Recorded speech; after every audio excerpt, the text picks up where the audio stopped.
नमस्कार, स्वागत आहे तुमचं प्रतूज किचनमध्ये। आज आपण एक नवीन डिश बनवणार आहोत। ती डिश म्हणजे खानदेशी डाळगंडोरी। खानदेशात या भाजीला डाळगंडोरी असे म्हटले जातं।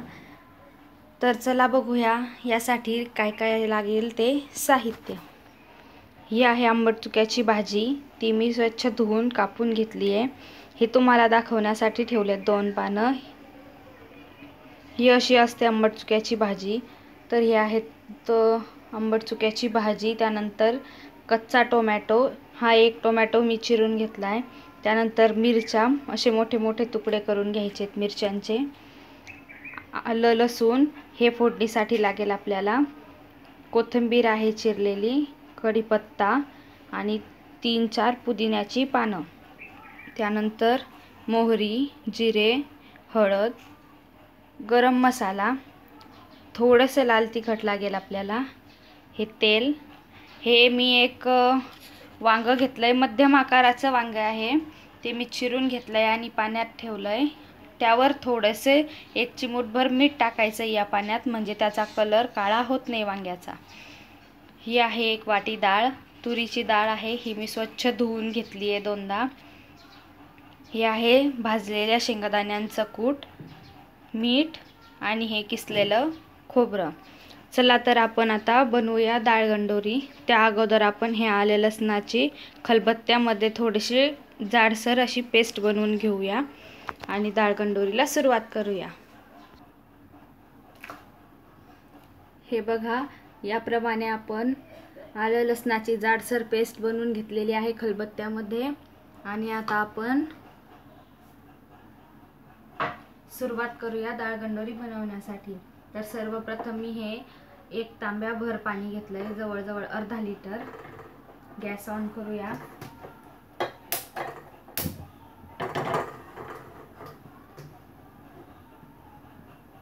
यामध्ये टाकूया सर्वप्रथम ही डाळ।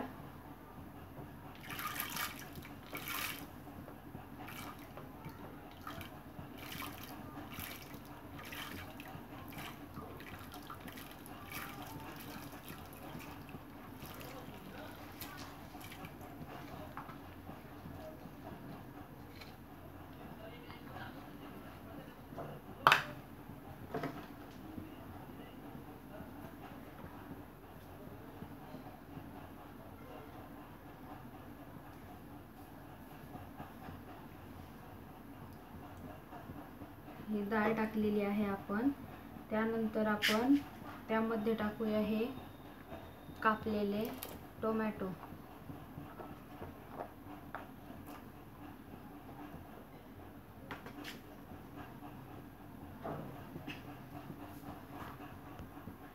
एकदा हे हलवून घेऊया।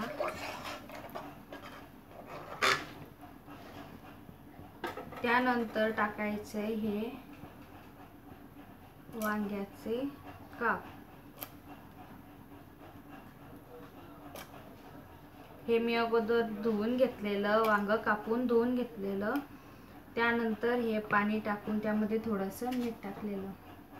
नंतर आपण टाकूया हे मिरचीचे काप आणि शेवट ही आंबट चुक्याची भाजी।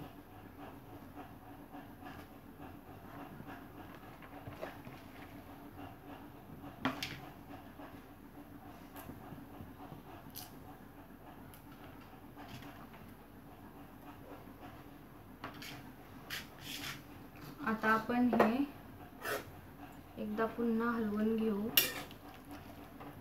त्यामध्ये ऍड करायची आहे हळद,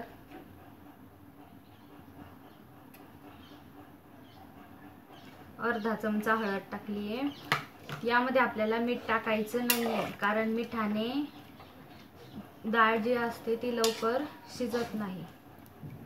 हे इतकं पाणी यासाठी पुरेसं आहे आणि आपल्याला व्यवस्थित छान अशी शिजवून घ्यायची आहे डाळ।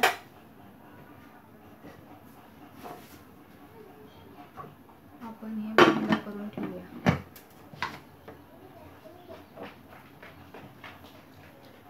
आता ही डाळ आपण ज्याप्रमाणे वरण शिजवतो नेहमी त्याचप्रमाणे शिजवायची आहे, म्हणजे आपल्याला याच्या जवळजवळ 3 ते 4 शिट्ट्या घ्याव्या लागतील. नेहमीची डाळ जशी आपण मऊ शिजवतो तशी पूर्ण पेस्ट होईल डाळीची अशी शिजवायची हिला.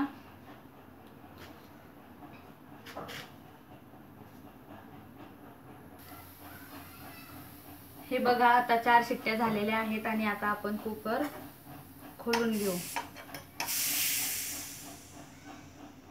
थंडही झालंय हे बघा, छान शिजलं गेलंय. आता याला आपण रवीच्या मार्फत लोणून घेऊया.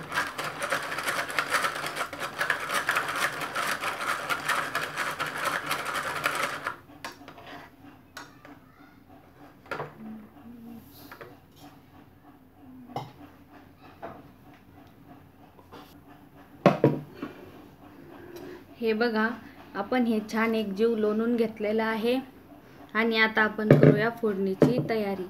तर त्यासाठी आपण कढई तापायला ठेवलेली आहे आणि इकडे पाणी गरम होण्यासाठी ठेवलेलं आहे. आता आपण कढईमध्ये टाकूया तेल.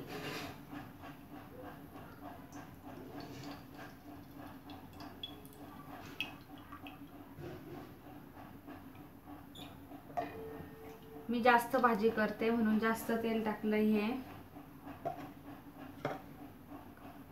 ही भाजी जवळजवळ 6 ते 7 माणसांची आहे. 6 ते 7 माणसांना व्यवस्थित ही भाजी पुरू शकते.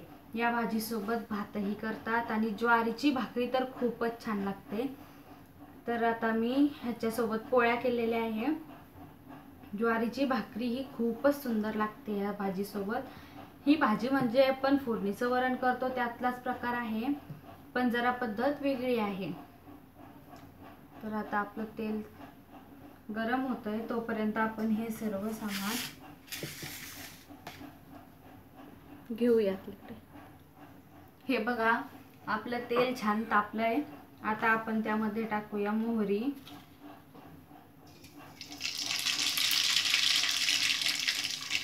मोहरी छान तळल्यानंतर आता जिरे टाकू.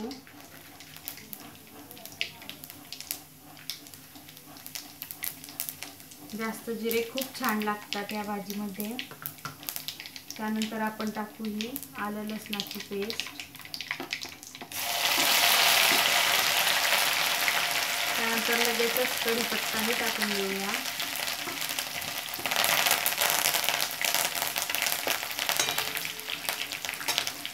त्याचबरोबर ही 2-3 पुदिन्याची पानं.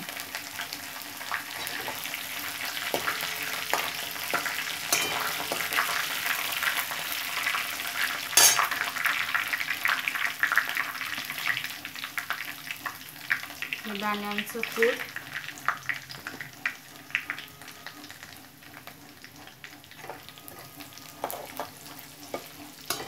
गॅस मध्यम आचेवर ठेवायचा आहे. आणि आता हे खोबऱ्याचं किसही लगेच टाकून देऊया. कढई आपली छान तापलेली होती त्यामुळे लवकर सर्व झालं आहे हे परतून. खोबऱ्याचं किस टाकल्यानंतर आता मी गॅस कमी केलाय त्यामुळे थोडंसं ते परतून घेऊया. आता आपण यामध्ये टाकू थोडीशी हळद, कारण आपण शिजायला टाकलेली आहे हळद कुकरमध्ये, त्यामुळे तेलामध्ये कमीच टाकायची आहे. त्यानंतर अगदी थोडंसंच हे लाल तिखट आणि हा अर्धा ते पाऊण चमचा गरम मसाला टाकलाय मी. हे मसाले 2-3 सेकंद छान परतले की मग आपण ते छान परतलेले आहेत आता. आणि आपण टाकून देऊया ही शिजवलेली डाळीचे मिश्रण.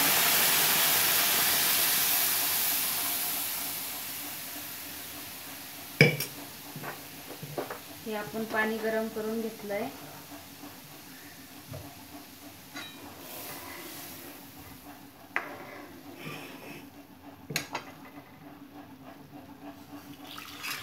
तुम्हाला भाजीचा जसा थिकनेस हवा त्यानुसार तुम्ही पाणी ॲड करू शकता।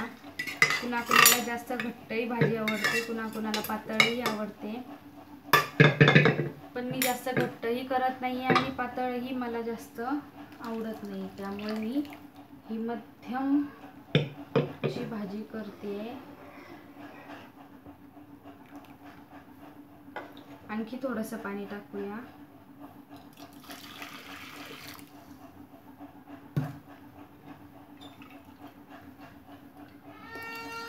ही भाजी मुख्यतः जेव्हा आपण पोळी किंवा भाकरी चुरून घेतो आणि चुरून खातो तर खूप छान लागते। त्यासाठी ही भाजी अशी पातळ केली आहे मी। आणि आता सर्वात शेवट टाकूया हे मीठ।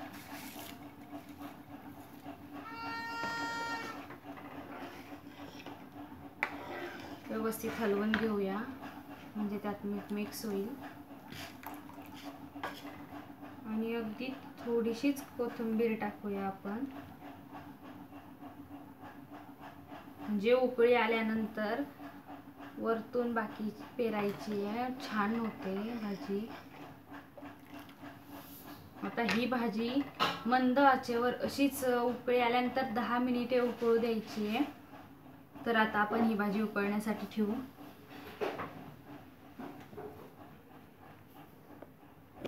खूप छान झाली आहे भाजी, मस्त दिसते, सुवासही छान येतोय। आता आपण ही भाजी 10 मिनिटे उकळू देऊ आणि मग सर्व करण्यासाठी घेऊ।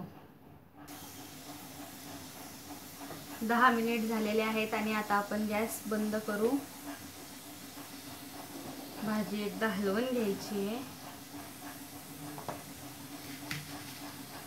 आणखी थोडीशी कोथिंबीर आता टाकून देऊ आपण आणि ही थोडीशी ठेवूया सर्विंगसाठी।